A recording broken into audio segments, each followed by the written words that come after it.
السلام عليكم ورحمة الله وبركاته. ازيكم يا حبايبي؟ عاملين ايه؟ نبتدي الفيديو بتاعنا زي ما احنا متعودين. اللهم صل وسلم وبارك على سيدنا محمد وعلى آله وصحبه اجمعين. بصوا سفرة النهارده ما دفعتش فيها ولا مليم، كلها حاجات من البيت. هتقولوا لي ازاي حاجات من البيت وفي كبد وقوانص؟ هقول لكم ايوه. كنت كل ما بجيب فرخة اشيل منها الكبدايه والقنصيه بتاعتها لحد ما كونت حبه حلوين كده، قلنا نعمل بيهم غدوه النهارده. وكان عندي بطاطس وكان عندي الطماطم في البيت وعندي البصل وعندي كله في التلاجة. نسمي الله ونشتغل. جبنا البطاطس بتاعتنا وقطعناها حلقات، وطبعا احنا كنا غاسلين الكبد والقوانص بتاعتنا. ثواني يا اياه، ثواني يا تعال. هنقطع عليها بصلتين، هنقطع عليها قرن فلفل وفصين توم، ونضرب عليها طماطمتين. كل سنه وانتم طيبين، وربنا قولوا معانا كده اللهم بلغنا رمضان يا رب. ده برضه من باب التوفير يعني. طبعا لو انت مربيه فرختين ولا حاجه دبحتيهم هتشيلي منهم الكبد والقوانص. بالنسبه لينا انا للناس اللي بتربي يعني، في ناس بتجيب وبتشيل بتشيل الكبدايه منها، بتشيل القنصايه لحد ما تكوني ايه حاجه كده على بعضيها. حطينا قرن فلفل كده سبايسي يديها طعم، وقرن فلفل كوبي وفصين توم والبصل والطماطم بتاعتنا اهي.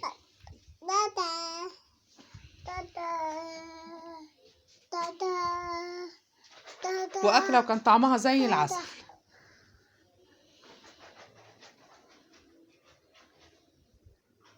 هنحط البهارات بتاعتنا، عباره عن ملح، فلفل اسمر، كزبره ناشفه، وهنقلبها كلها كده في قلب بعضيها.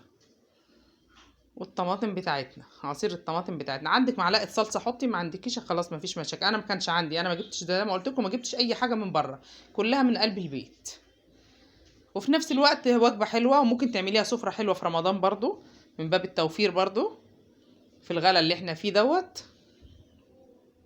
الله المستعان، ربنا يعين الناس جميعا يا رب، ووسع رزق الجميع ان شاء الله باذن الله. كده احنا خلصناها، هنديها غلوه على البوتاجاز، وبعد كده على البوتاجاز من فوق، وبعد كده هندخلها الفرن. هنولع عليها من تحت ونولع عليها الشوايه، ونعمل جنبها شويه رز بشعريه. والله العظيم كان طعمها تحفه. ماما ايه يا ايه ايه ده؟ قول لهم حطوا اللايك يلا، حطوا اللايك يلا حبايبي اللي بيتفرج معانا يعمل لنا لايك، كومنت حلو وشير، ويفعل الجرس عشان ينزل لكم كل جديد. نسينا معلقه السمنه بنحطها معاكم اهي، معلقه سمنه وحبه زيت. هو فيديو سريع كده، انا ما كنتش هصور يعني، بس قلنا يلا نعمله معاكم ونصوره معاكم كده. ماما نعم ماشي. بصوا حبايبي بعد ما استوت، بص شكلها جميل ازاي ما شاء الله، شكلها تفتح النفس. كل سنه وانتم طيبين.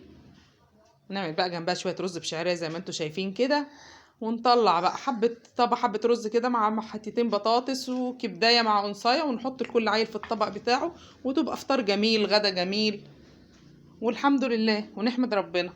كل سنه وانتم طيبين. يلا لو عجبكم الفيديو اعملوا لنا لايك، كومنت حلو وشير، وفعلوا الجرس ينزل لكم كل جديد، والتعليقات بتاعتكم الحلوه بقى، واللي مش مشترك معانا يشترك. كل سنه وانتم طيبين يا حبايبي.